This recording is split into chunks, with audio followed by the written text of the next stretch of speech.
and welcome to Indus News. Live from Islamabad, I'm Naila Shuja, and these are the headlines.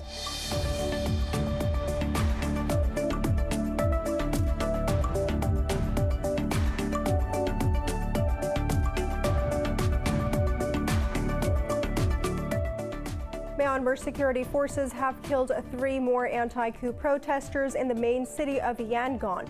It comes as thousands of people took to the streets across the country against the military rule. Earlier, the European Union threatened more sanctions on the perpetrators of violence in Myanmar. U.S. President Joe Biden also condemned the situation, calling it terrible and absolutely outrageous.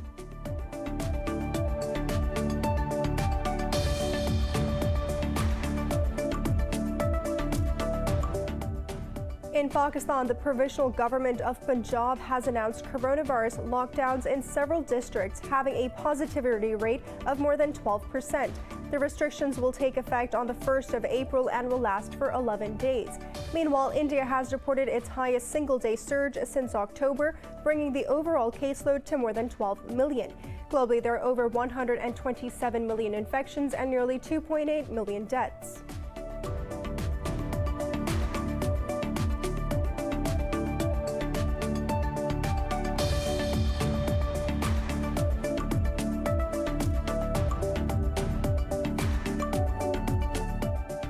Dozens of people have been killed in a militant attack on the northern Mozambique town of Palma.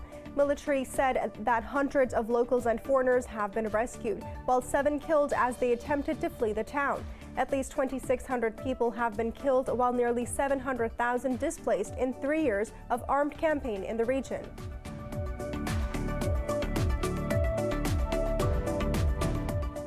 The stranded container ship blocking the Suez Canal says that its current Tuesday has been partially refloated. Inchcape Shipping, a maritime service provider, says the vessel named the Ever Given is now being secured. However, it isn't clear how soon the Suez Canal will be open for traffic.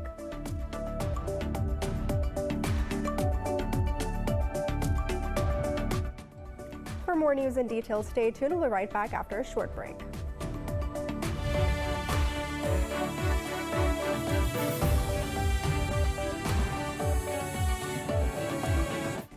Welcome back. Myanmar security forces have killed 3 more anti-coup protesters in the main city of Yangon. It comes as thousands of people took to the streets across the country against the military rule. The European Union has threatened more sanctions on the perpetrators of violence in Myanmar. In a statement, EU Foreign Policy Chief Joseph Borrell said the killing of protesters is unacceptable. He said the bloc is making efforts to initiate a political process in the country riddled with violence, while U.S. President Joe Biden has also condemned the situation, calling it terrible and absolutely outrageous. The global number of coronavirus infections has topped 127 million, with over 2.78 million deaths. In Mexico, authorities say the death toll is much higher than previously reported, putting its tally at 321,000. More in this report. Disregard for precautions, the politicization of the pandemic, vaccine nationalism, and the continuous spawning of new variants has led the world into yet another wave of COVID-19. The UN has once again warned that the world faces intense problems of debt sustainability due to the crisis. Meanwhile, the US has suggested it will not take punitive action against China for its handling of the COVID-19 outbreak. In an interview, Secretary of State Antony Blinken said, Washington called for mitigating a future pandemic.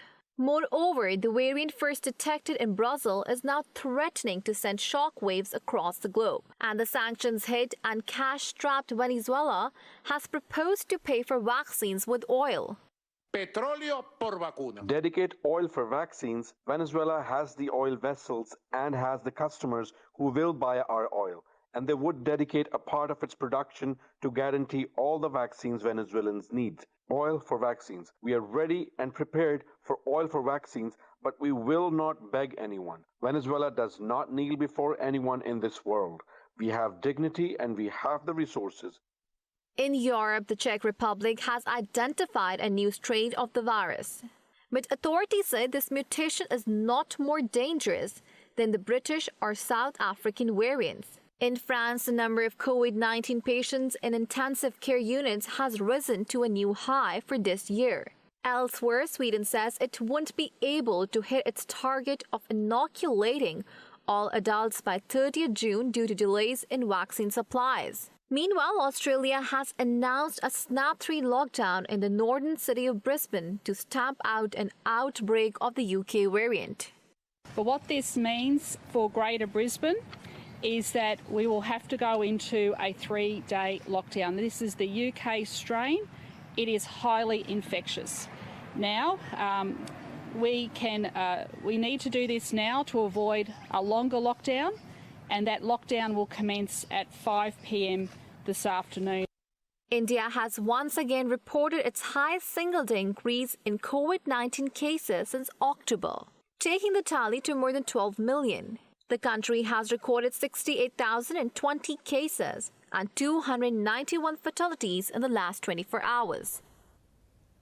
Meanwhile, Pakistan has recorded 41 more deaths from COVID-19 in the past 24 hours.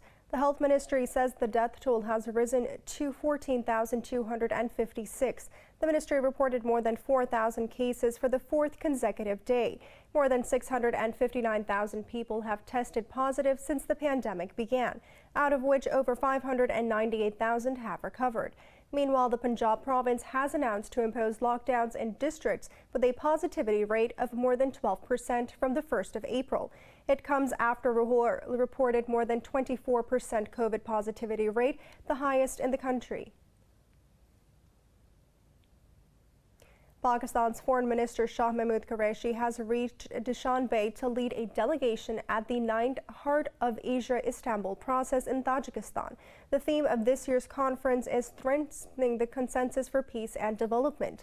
The Foreign Ministry said Qureshi will deliver a statement on Pakistan's positive contributions to the Afghan peace process.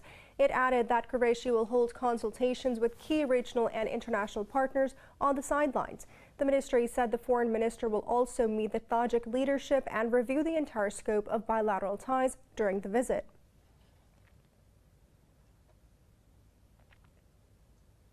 Qatar and Saudi Arabia have agreed to strengthen bilateral ties. Saudi Crown Prince Mohammed bin Salman held a telephone conversation with Qatar's Emir Tamim bin Hamad Al Thani. They discussed environmental issues, including the development of clean energy. They also exchanged views on Saudi Arabia's initiatives to address environmental challenges in the Middle East. This was the second contact between the two leaders since Qatar signed a reconciliation agreement with Riyadh and 3 other Arab nations in January. Dozens of people have been killed in a militant attack on the northern Mozambique town of Palma. A spokesperson for the security forces says hundreds of locals and foreigners have been rescued. Militants launched the assault on Wednesday just as French oil company Total announced to resume work on a $60 billion gas project nearby. The attackers have also besieged a hotel in the town with many foreigners inside. Security officials say 7 people were killed while attempting to escape the hostage situation. At least 2,600 people have been killed, while nearly 700,000 displaced in 3-year armed campaign in the region. The stranded container ship blocking the Suez Canal since Tuesday has been partially refloated. Egypt Canal Chief Osama Rabi says it will take 3.5 days to clear the Suez tailback once the ship completely refloats. Rabi added that the further efforts to move the boat would resume later on Monday. The skyscraper-sized Ever Given has held up $9 billion in global trade each day. The blockage created a 65-kilometer-long traffic jam of 369 vessels. The cargo vessel ran aground on its way to the Netherlands from China last week. Slovak Prime Minister Igor Matovic says he will step down and swap roles with Finance Minister Eduard Heger. Matovic decided to leave the office over the controversy surrounding a secret deal to buy 2 million jabs of Russia's Sputnik V vaccine. His decision to step down has been welcomed by coalition parties as well as his opposition from the SAS party. At a press conference, Matovic said he has decided to drop all previous conditions for his resignation. Slovakia has received 200,000 doses of the Sputnik V vaccines, but their administration is pending testing. It would be the second EU country after Hungary to vaccinate with a product not approved by the EU drug regulator, the EMA. Australia's Prime Minister Scott Morrison has reshuffled his cabinet amid growing public pressure and plummeting approval ratings. 2 Australian ministers have been demoted following dual rape scandals that shook national politics.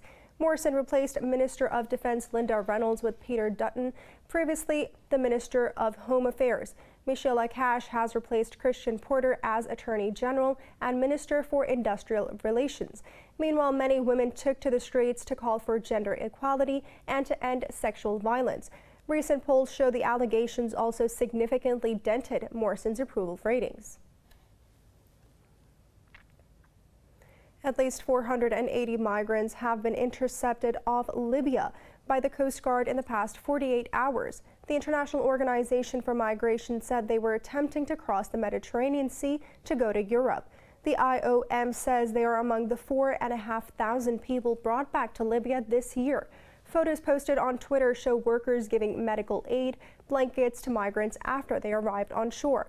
The agency also voiced its objection over the treatment of the migrants inside the war-torn country, saying Libya is not a safe port. North Korea has accused the United Nations Security Council of double standards when it comes to its treatment towards Washington and Pyongyang. North Korea's foreign ministry official Jo Chol-soo said the UN Sanctions Committee meeting against Pyongyang negates its right to self-defense. Jo added the UN resolutions are direct products of the U.S. hostile policy. He said many other countries across the globe are firing all kinds of projectiles and warned that a double standard by the Security Council will only cause an aggravation on the Korean peninsula. In Lebanon, hundreds of people demonstrated in Beirut against deteriorating economic and living conditions. The protest was organized by the Lebanese Communist Party. Carrying banners, the protesters demanded better housing, education, and healthcare services. They rallied outside the central bank and marched to the government palace amid tight security. Lebanon's problems were compounded after an explosion at the Beirut port last year.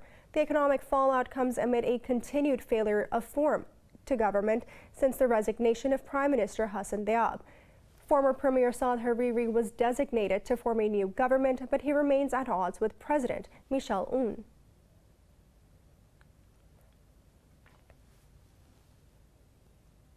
A massive fire has broken out at one of Indonesia's largest oil refineries. At least 5 people were injured in a blaze in West Java province.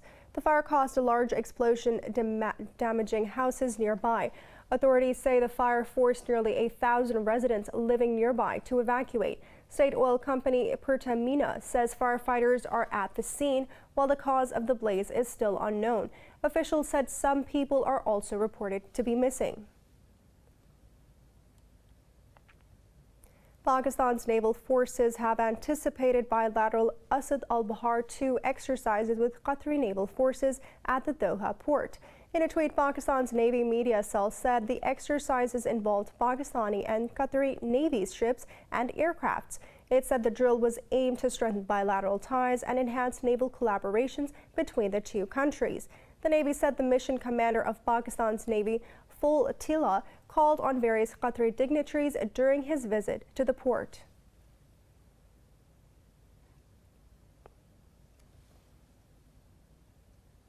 It's now time for a short break. Stay with us.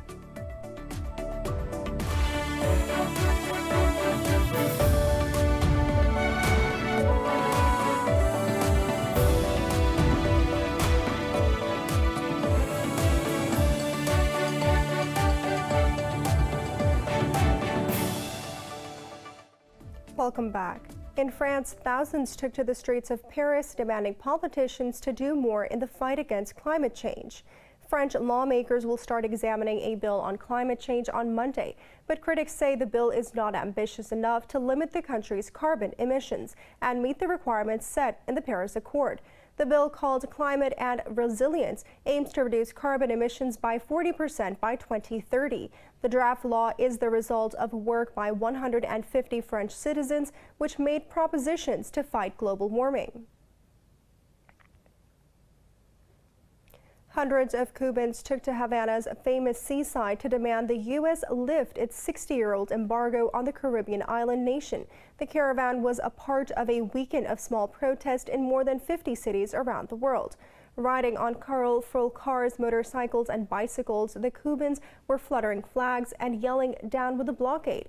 Cuba's Foreign Minister Bruno Rodriguez was also present at a demonstration site.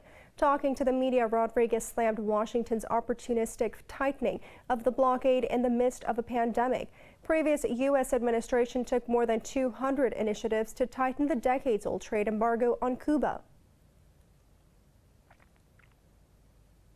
Venezuelans are fleeing to Colombia to escape clashes between the military and irregular armed groups. This report has more. Clashes between armed groups and the military have caused chaos in Venezuela. According to a Colombian official, as many as 4,000 have fled the country. Displaced Venezuelans say soldiers have resorted to killing civilians, among the other abuses. You are invaded by sadness when you realize that you cannot be at peace at your own home. It fills me with nostalgia and pain. It's not easy to get home, the one that you build with a lot of effort, and find it in a disaster. Venezuelan authorities say they are investigating accusations that members of its military committed abuses, including detaining and killing civilians. Resulta imperativo recordar. It is imperative to remind the international community that the before-mentioned groups have the sponsorship of the Colombian government and the Central Intelligence Agency, which is why their incursions into the Venezuelan geographic space should be considered as an aggression sponsored by Iván Duque, since he provides logistical and financial support, creating a criminal corridor on the border with the advice of the Southern Command of the United States of America. Meanwhile, Colombian President Iván Duque has accused Nicolas Maduro's government of sheltering FARC dissidents, but the accusations were denied by Caracas. The ongoing China Fashion Week in Beijing features a number of talented young Chinese fashion designers. Their combination of modern and traditional outfits has brought a visual feast for the audience. More in this report. The increasing role of women in the professional domain calls for the attires which suit a working environment while also fulfilling their fashion needs. Young Chinese designers have tried to cater these requirements at the ongoing annual Fashion Week in Beijing. A show displayed over 30 business outfits for women, depicting them as more capable, experienced and modern. Another collection by the designer Shai Yi depicted techniques and luminous colors to form a strong contrast. A use of non-planar elements presented a sense of colorful dreamland. Western silhouette skills were also combined with traditional and original Chinese handicrafts at the show. The local handiwork such as doodling, tie-dyeing, knitting, tassels and doi shu were listed as intangible cultural heritage in over 50 outfits. The traditional Chinese heritage and craftsmanship will be further highlighted in the annual event, which runs up to 31st of March.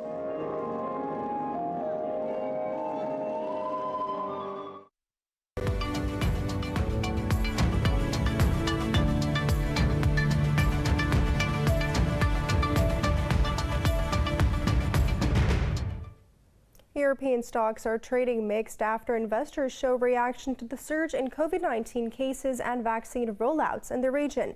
The Pan-European Stock 600, Frankfurt's DAX and the CAC 40 in Paris have edged up marginally. London's FTSE and Italy's FTSE MIB have dipped under the flat line fractionally. Earlier, Asian markets also traded mixed, with mainland Chinese stocks and Japanese bourses gaining. Shares in Hong Kong and South Korea slipped, while Australian stocks remained unchanged.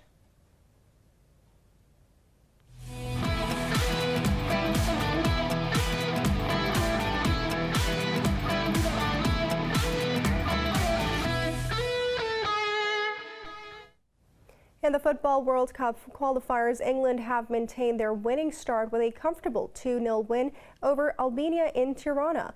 Harry Kane opened the scoring in the 38th minute, which was doubled by Mason Mount in the second half. In other fixtures, Dani Olmo scored an injury time to help Spain beat the resilient Georgia by 2-1, while Denmark thrashed Moldova 8-0 in a one-sided contest. Earlier, France beat Kazakhstan 2-0 to secure their first win of their campaign. Didier Deschamps' side will next face Bosnia-Herzegovina on Wednesday.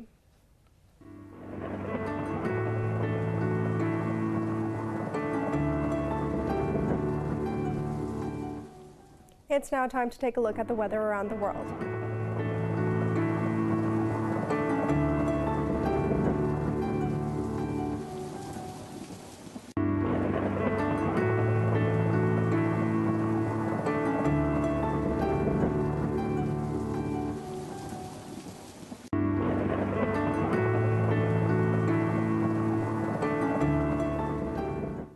For the latest news updates, you can follow us on our social media at indus.news.